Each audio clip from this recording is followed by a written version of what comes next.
Mohon perhatian, pintu teater 1 susah dibuka. Bagi para penonton yang telah memiliki tiket, silakan masuk melalui jendela. Setelah Palestina merdeka, ini yang terjadi. Mewabahnya berbagai penyakit-penyakit menular dan kematian massal terjadi di mana-mana. Ini luar biasa, Pak.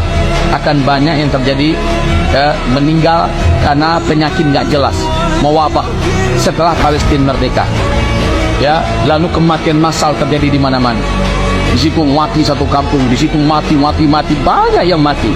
Di perang dunia saja banyak orang yang harus jadi korban.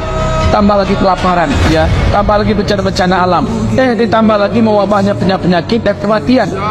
Semakin banyak yang harus dilihat dengan mata kepala telanjang ini, dan ini sangat berat, Pak. Sehingga kata Rasulullah, pada saat itu orang yang paling kuat imannya lewat dekat kuburan. Dia berharap kalau dia yang ada di dalam kuburan itu. Saking beratnya hidup di atas bumi pada saat itu. Orang yang kuat iman sampai berkata, kalaulah saya meninggal kemarin, kalaulah saya yang dalam kuburan ini. Itu menandakan apa, Pak? Saking beratnya ujian yang akan dijalani. Tapi kita harus lulus. Dan Rasulullah menyebutkan kepada kita jalan-jalannya, trik-triknya, langkah-langkahnya, persiapan-persiapan apa agar lulus ujian yang berat ini. Karena setelah ujian ini akan tiba puncak ujian, yaitu Dukhon, lalu Dajjal keluar. Ini puncaknya, ya. Baik, selanjutnya, nah ini yang ketujuh nih, gua demen banget ini. Nomor 6, perang perebutan kekuasaan yang akan terjadi di Arab ini, Pak. Arab Saudi itu kalau meninggal Raja Salman besok nih, kita akan lihat bagaimana para pangeran akan berdarah-darah, Pak, ya, untuk memperebutkan jabatan dan kekuasaan raja.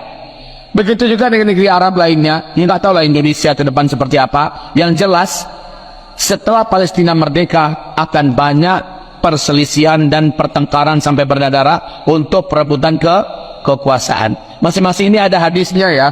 Tolong baca di kitab ini nanti. Karena kalau kami sebutkan bacakan hadisnya sekarang nggak cukup waktu. Jadi ada kitabnya biar kita punya pegangan. Baik. Lanjut. Israel lenyap, Amerika dan Eropa runtuh. Amin. Sudah merdeka, Israel hilang. Israel hilang. Sekarang saja Bapak Ibu, hawa-hawa Israel menguap dan dunia benci seluruhnya dengan Israel sudah sangat mengkental, mengkristal. Betul? 144 negara pro dengan Palestina merdeka dan mengumumkan jijik bencinya dengan Israel. Hanya 9 negara yang menolak Palestina menjadi sebuah negara dan hidup menjadi salah satu anggota resmi. Sementara 29 abstain. Oke, berikutnya kerusuhan, perang, pembunuhan, chaos terjadi di mana-mana. Maka bertanyalah Ibnu Hawalah pada Rasulullah, ya Rasulullah, alangkah mengerikan hidup pada saat itu. Adakah tempat yang aman saat itu, ya Rasulullah, yang engkau rekomendasikan kami untuk hijrah ke tempat itu?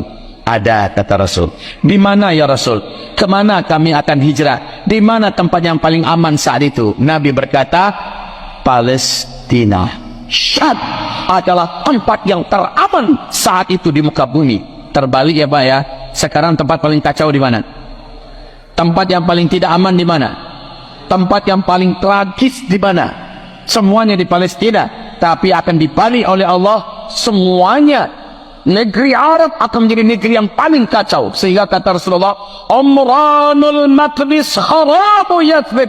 Ketika Baitul Maqdis kembali tenang, kembali aman, kembali sejahtera, kembali makmur, kembali kuat, pada saat itu Madinah Al-Munawwarah sampai negeri-negeri Arab lainnya dalam keadaan berdarah-darah, kata Rasulullah. Jadi apa yang terjadi hari ini di Palestina ke depan akan berpindah ke negeri-negeri sebelahnya yang hari ini kurang peduli dengan Palestina, mereka besok yang akan merasakan. Nah, kata Rasulullah, tempat hijrah kamu saat itu adalah Palestina.